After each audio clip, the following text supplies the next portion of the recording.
they are all young, masih muda. Ya.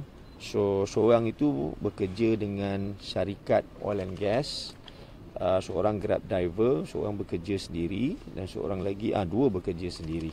Couple itu orang yang disyaki pertama dan kedua telah berjaya panggil boarding, dan apabila tiket mereka sememangnya seperti mana yang telah dijanjikan, berakhir di Manchester United. Namun ada dua lagi, iaitu pasangan itu, tunang itu, tiket mereka hanya sampai ke Singapura.